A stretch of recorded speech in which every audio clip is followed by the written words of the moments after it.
to book the hotel. Back onto Priceline, my trusty friend. So you don't know which hotel you're going to be in, but you know you're going to be in a certain area. That certain area. Choose room. We're booking a room for tomorrow night, which means we won't have a room anywhere tonight because we're on a plane. But yeah, this lack of sleep is really starting to get to me. Count. Pay with Apple Pay. There we go. Please hold. We're confirming your reservation. It's giving us problems. This is my fault for some reason. Not my cut.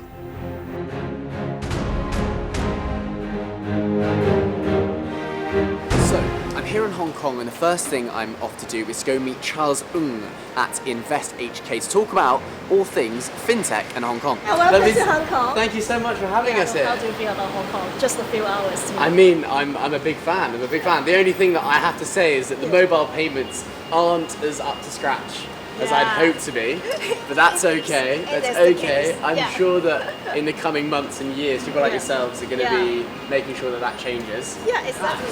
Hi, how are you? Very well, thank you. Lovely to meet you. Thanks for having me, really.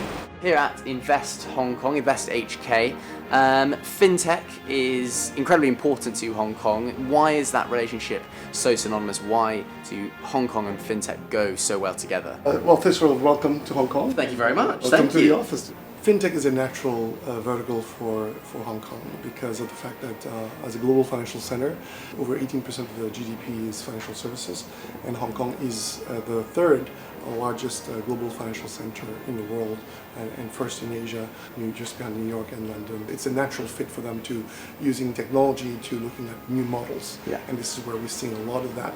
But of course, on the other hand, on the flip side, you see what we call tech fit. Yes. And we have a lot of technology companies, really some of the world's most important technology companies just next door in Shenzhen. And a lot of these, with the issuance of the banking license, the virtual banking license, are going to come up with a lot of products and services because also to fill in the gaps of what the traditional banks are not necessarily offering.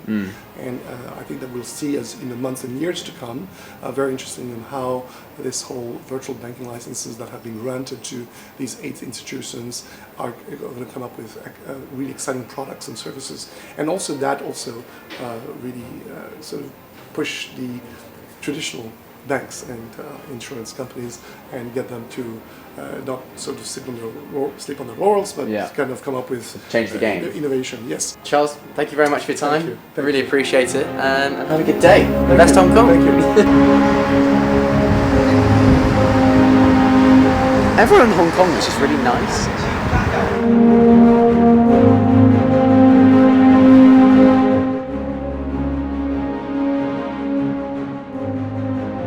Again, massive thank you to the sponsors. Tunes, Apply Financial, Temenos, Streamlined, Banking Blocks, Thought Machine, and of course Newgate Communications. This is our very professional calendar. We've kind of realised that we need to get to Vilnius kind of ASAP, as soon as possible, so we're going to try and head into mainland Europe today. Have found a flight to Paris that leaves at 7:45 p.m. tonight, which is in 7 hours time. It's $519, and it's a 17-hour and 55-minute round trip to get from Hong Kong to Charles de Gaulle. It's going to be 8 hours to Abu Dhabi, 2 hours in Abu Dhabi, and then 7 hours from Abu Dhabi to Paris. Oh, confirmation, here we go.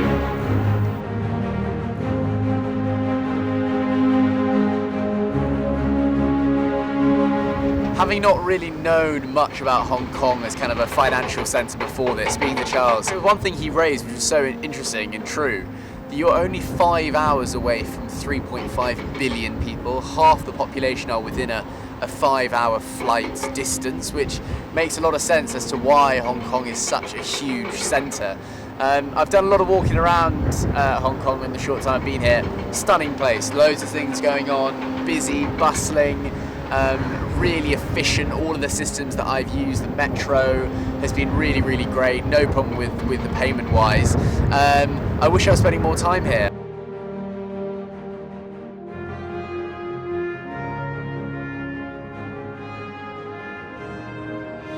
Because I'm a bit nerdy and I like fonts, you can still see the British impact here in Hong Kong. So the look right signs, the look left signs when written in English, and also the red and green men that tote across the road are the same as in London.